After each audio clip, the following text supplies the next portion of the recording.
अमिताभ बच्चन पता है। सबसे बड़ा दुख तो यही है कि हमको जो चाहिए वो पता नहीं है। आप समृद्ध बनना चाहते हो तो जिन जिन चीजों में समृद्धि है उसका ज्ञान पहले लो, फिर चीज भी आएगी जीवन में। अमेरिका का डॉलर आज क्या भाव चल रहा है पहले देखो। आप सोचोगे कि मेरे इंडिया के ही पैसे का पता नहीं, मैं अमेरिका का सुन के क्या करूंगा, मैं लंदन का सुन के क्या करूंगा।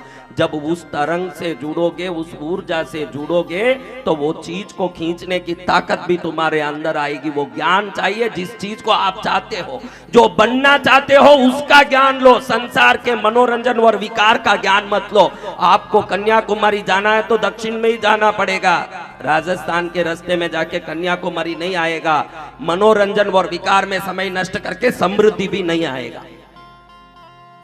पूरी जिंदगी मनोरंजन और विकार में मन लगा रहे, फिर मैं दुखी हूं, मेरे को आशीर्वाद दे दीजिए। मैं क्या दूं रे, तू ही सुधर जा, आशीर्वाद आ जाएगा।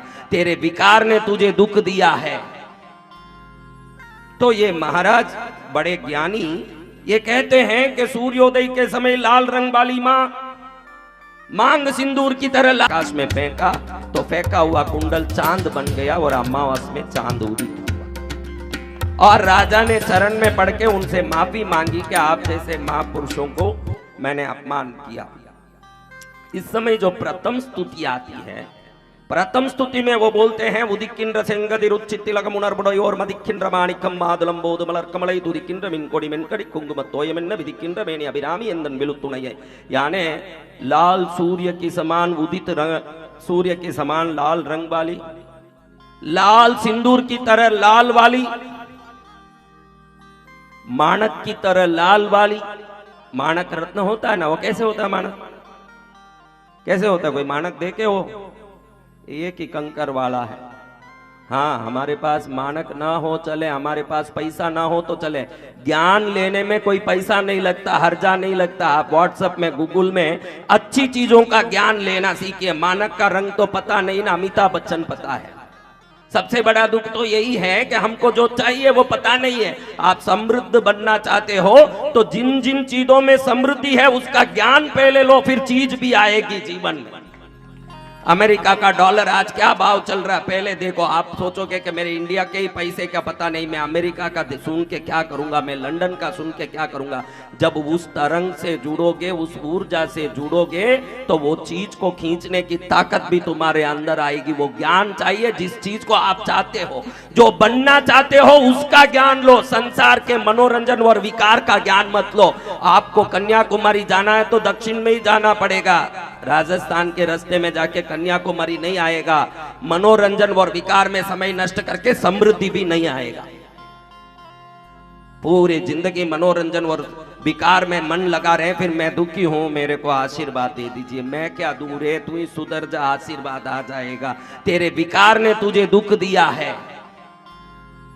तो ये महाराज बड़े ज्ञानी ये कहते हैं कि सूर्योदय के समय लाल रंग वाली मां मांग सिंदूर की तरह लाल रंग वाली मां, माणक की तरह लाल रंग वाली मां, लक्ष्मी के हाथ की कमल की तरह लाल रंग वाली मां, अनार के दानों की तरह लाल रंग वाली मां। प्रथम स्तुति में मां को पूरा लाल लाल लाल लाल वर्णन करते हैं। बाद में इसके जिन्होंने अनुवाद किया, इसका अर्थ समझाया, उन पंडितों ने बाद में इन स्तुतियों के बारे में लिखा। तब लिखा कि भगवती को लाल रंग में ध्यान करोगे तो मरणोपरांत दुख से भी एक क्षण में मुक्ति मिलेगी, इसलिए वो लाल रंग में ध्यान कर रहे हैं। किस रंग में ध्यान कर रहे हैं?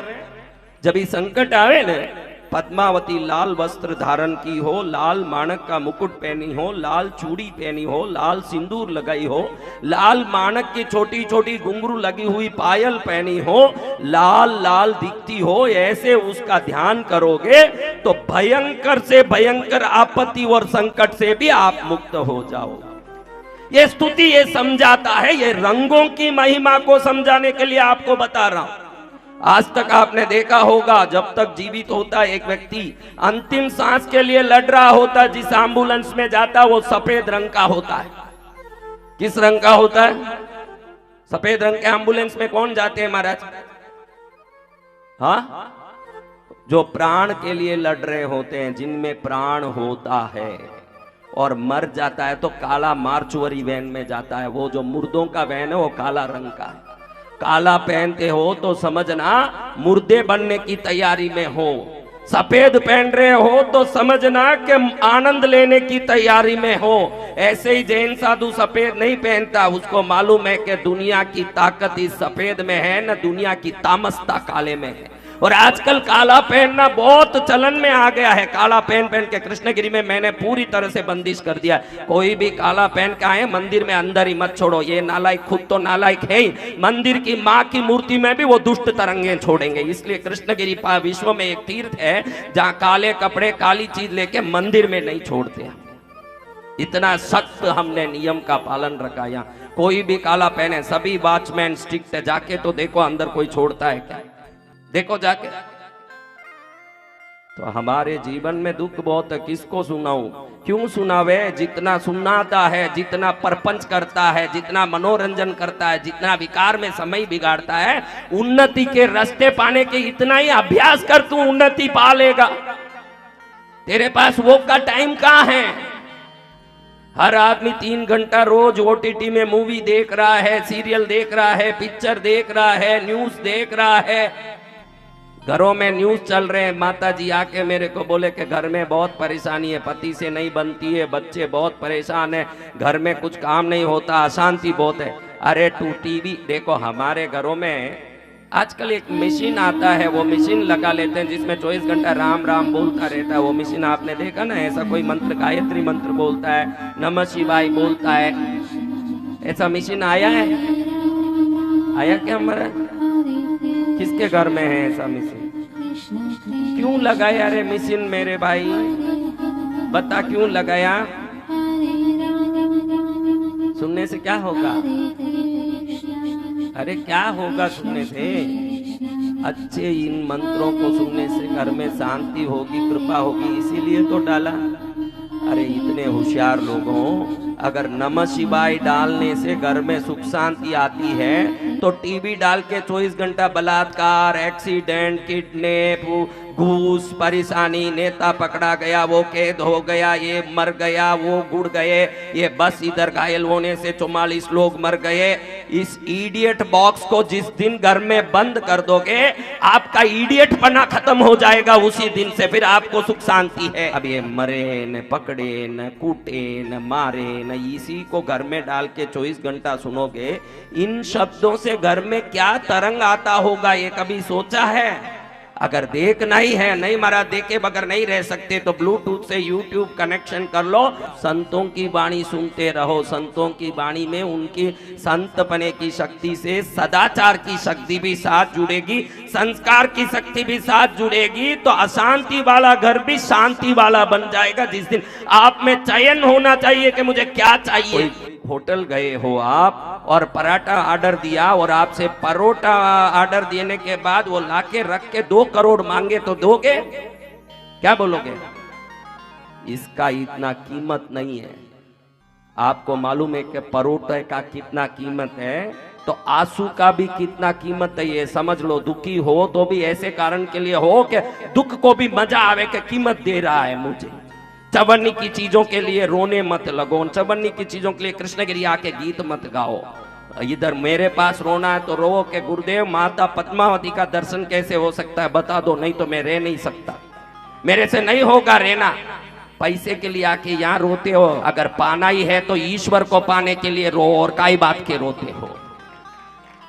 जिस चीज में वैश्याएं कमाती है, जिस चीज में स्मगलर कमाता है, वो कोई पैसा है, वो कोई बात है, उसको इज्जत मत दो। इज्जत देना तो जिसको इज्जत देना उसको इज्जत दो, फिर इज्जत भी आपको इज्जत देने लगेगा। इज्जत का इज्जत आएगा। दुखी तो इसीलिए हो, आपको कोई डिप्रेशन आ रहा है, आपको कोई परेशानी आ रही है, डार्क रंग के कपड़ा पहनना छोड़ दो, एकदम पीला पहनो। पीला पीला पहनोगे तो देखोगे मजा बहुत आ रहा है। रंगों में बहुत महिमा है। आप बोलोगे रंगों में क्या पड़ा है? आज भी ये कमर दर्द आने वालों को, रीढ़ की हड्डी में प्रॉब्लम होने वालों को इंफ्रारेड रेस के लाइट से ही ठीक किया जाता है। और इंफ्रारेड लाल रंग कैसे उनको ठीक करता है? 2 ही रंग है मेडिकल में, अल्ट्रा वायलेट और इंफ्रारेड। और इंफ्रारेड लोगों को ठीक करता है। क्यों पीले से, क्यों धोले से क्यों नहीं करे? ये हड्डी के पास वही रंग जाके काम करता है। तो रंगों की इतनी महिमा है, उस रंग का प्रकाश शरीर के रोग तक को बाहर निकाल के ले आता है, उसको निरोगी करता है। बहुत सोच समझ के ही छतरी बनाई गई उस जमाने में। आजकल तो तरह तरह की छतरी लेके घूम रहे हैं, लेकिन छतरी यानी बड़े लोग जानते हैं काली होती थी। आजकल तो धोली, मल्टी कलर, तरह तरह के कलर, ये तो मूर्खता है। छतरी काली क्यों महाराज? काली छतरी क्यों? काली छतरी इसलिए कि छतरी को आप पकड़ो ने तो उसका प्रयोजन एक ही है कि धूप आपको नहीं लगना चाहिए।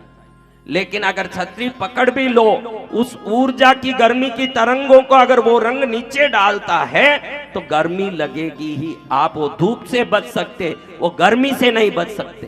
काला रंगी ऐसा है जो भी तरंग आए उसको अपने में खींच के रख लेता है, बाहर नहीं छोड़ता है। सफेद पहन के देखो, रिफ्लेक्शन होता है। सफेद पहनो, ऐसे चकाचौंध होता है आंख में, क्योंकि सफेद की तरंग बाहर फेंकती है सभी तरंगों को, और काला अपने में खींचता है, इसलिए तांत्रिक काला पहनता है। तांत्रिक लोगों का काम है, आप देखेंगे टीवी सीरियल में, आपने ज्यादा कोई तांत्रिक देखा है कि नहीं मुझे पता नहीं, लेकिन टीवी में तो देखा है। काली टिक्की भी लगाया होगा, काला डोरा भी बंधा होगा, काला डोरा गले में पहना होगा, काला लंबा एक जिब्बा जैसे नीचे तक लटकेगा, पैर तक, जैसे चर्च में पादरियों का लटकता है, और उधर बैठ के ओम फट कुछ करता रहेगा। काला क्यों पहन रहा है? आप अगर काला पहन रहे हो तो छतरी का वो काम कर रहा है। जैसे छतरी रंग तरंगों को अपने में खींच के आपको गर्मी से बचाता है। आज दुनिया में ईर्ष्या करने वाले, जलन करने वाले, नफरत करने वाले ज्यादा हो गए, और अगर आप काला पहन के बैठे हो तो वो सभी तरंगे आपको खींच के वो काला रंग आपको देगा, क्योंकि उसको बाहर डालना नहीं आता, खींचना ही आता है। इसलिए काला पहनने वाले सबसे ज्यादा डिप्रेस जल्दी होते हैं, सबसे ज्यादा परेशान जल्दी होते हैं, और लाइट कलर पहनने वाले सबसे सदा उत्साहित और आनंद में रहते हैं। रंगों का महत्व समझोगे तो जीवन में वो भी आपका अच्छे से सहयोग कर सकता है। रंग कि भाई मैं कुछ रंगों का महत्व समझूं कि क्या रंग क्या काम कर सकता है। सफेद पहनना का कोशिश करो, नहीं तो पीला, नहीं तो ऑरेंज, नहीं तो light blue, sky blue, light green, सब कलर में लाइट है, light orange, maximum light colour पहनो, एकदम डार्क कलर पहनना ही नहीं। माताओं को मैं लाल इसलिए पहनाना चाहता हूँ, कभी भी बोलता हूँ कि लाल पहनो। हमारे अभिरामी स्वामी जी ने अभिरामी अंतादि में पहले श्लोक में कह दिया, माँ तू लाल रंग वाली है, तो हम भी लाल पहनेंगे तो माँ की कृपा के पात्र हो जाएंगे, क्योंकि माँ लाल पहनती है। इसलिए बहनों को लाल पहनना चाहिए, पुरुषों को लाइट कलर पहनना चाहिए, एकदम लाइट कलर पहनना। कपड़े तो बहुत अच्छे शोभित कपड़े पहनने चाहिए। आजकल घर में सोते हैं तो बरमुडा पहन के सो लिए, चड्डी पहन के सो लिया। आप कहीं भी रहो, एक संस्कार में रहो, एक व्यवस्था में रहो। अगर वो संस्कार आपके साथ है, आप कई बार मुझे बोलते हो मैं जाप भी करता हूँ, मैं पूजा भी करता हूँ, मैं तपस्या भी, व्रत भी करता हूँ, फिर भी सुख क्यों नहीं है महाराज? आप में किसी लोगों को ये सवाल होगा, इसलिए ये सवाल उठा रहा हूं कि मैं जाप भी करता हूं, मैं पूजा भी, व्रत भी करता हूं, फिर मेरे काका ये जाप तप पूजा व्रत फलित क्यों नहीं हो रहे महाराज? आपको मैं बोलूं कि कोई अच्छी नाचने वाली को सिर्फ नाचने आना काफी है कि वो जिधर नाचेगी वो मंच मजबूत होना भी काफी है? आप मुझे बताइए। मंच एकदम ढीला है, कोई भी खड़े हैं, खाली खड़ने मात्र से ही टूटने जैसा है। वहां उधर खड़ी वो के थाम तथाम तई ततई ताम तथाम थई तथई, क्या होगी ये 2 मिनट में क्या होगी? अंदर घुस जाएगी कि नहीं? तो ये संसार के जितने मंत्र पूजा व्रत है सभी भरतनाट्यम की तरह हैं। क्या है? लेकिन मंच बगैर भरतनाट्यम जैसे नहीं होता है। भैरव सहस्त्र नाम पढ़ोगे तो उसमें लिखा है, मातृ पितृ प्रियंकर दुष्टाय साधवे, यानी जो इस जाप पूजा व्रतों को करता है वो माँ बाप को भी प्रेम करने वाला, माँ बाप की इच्छा को पूर्ण करने वाला, खुश करने वाला, झूठ नहीं बोलने वाला, साधु जैसे सद्गुणी उत्तम आत्मा होनी चाहिए। अगर ये मंच मजबूत नहीं है तो भरतनाट्यम टिकने वाला नहीं है।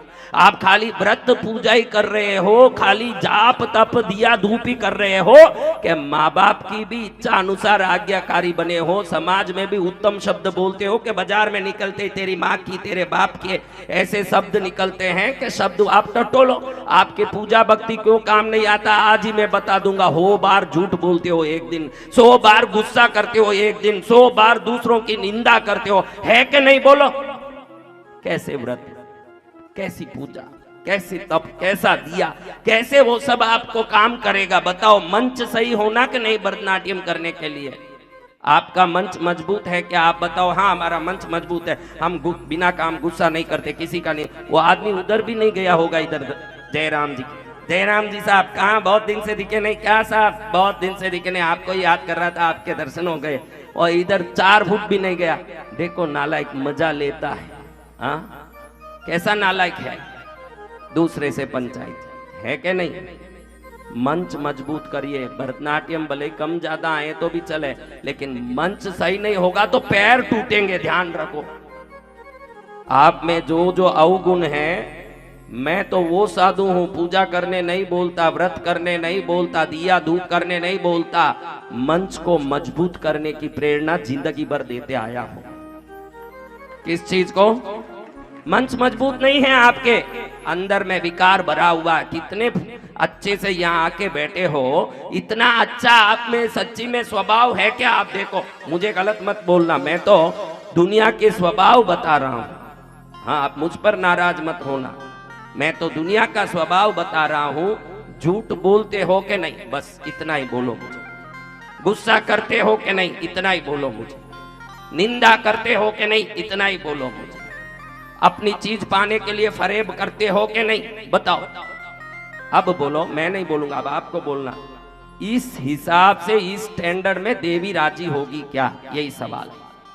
हाँ फिर आप कैसे बोलते हो कि दिया काम नहीं कर रहा, धूप नहीं काम कर रहा, व्रत काम कर रहा। माँ आपके दिया धूप के लिए बैठी नहीं है, क्योंकि उसके दिया करने वाले करोड़ों हैं। आपके दिए के बगैर क्या तरसेगी? आपके पास सदाचार के लिए तरसती है कि मैंने जो चीज धरती में भेजी वो गड़बड़ा गई है, वो चीज सुधर जाए तो मेरी भी आत्मा खुश हो जाए। मां का तरस तो ये क्या तरस है? हाँ आज हाथ जोड़ के मैं आपको प्रार्थना करता हूं कि इधर आके आप पूजा भक्ति व्रत आराधना साधना इन चीजों पर खोपड़ी मत लगाओ। आपके अंदर रही हुई गंदगी को बाहर निकाल दो, फिर जाओगे तो जहां जाओगे बिना पूजा व्रत के भी भक्त कहलाओगे। उसके लिए पूजा भक्ति की जरूरत नहीं है।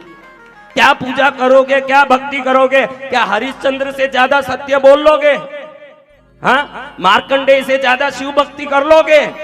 तो हम कोई औकात के नहीं है, महापुरुष बहुत हो चुके हैं। हम तो इतना कर सकते हैं कि हमारे अंदर आए हुए विकारों को समाप्त करके सर्वोत्तम बन सकते हैं। अगर आप ये बनने की कोशिश भी कर लिए कि भाई ये करना है मुझे, फिर तो आपका कृष्णगिरी आना सार्थक हो जाएगा। इतना ही कर लो तो बस, आप कोशिश ही कर लो तो बस, मेरी कथा सार्थक, आपका जीवन सार्थक, आपका आना सार्थक। ये जीवन में आपने 2 शब्द सुने वो भी सार्थक है कि नहीं? आप ही बताओ, सच्ची बात है।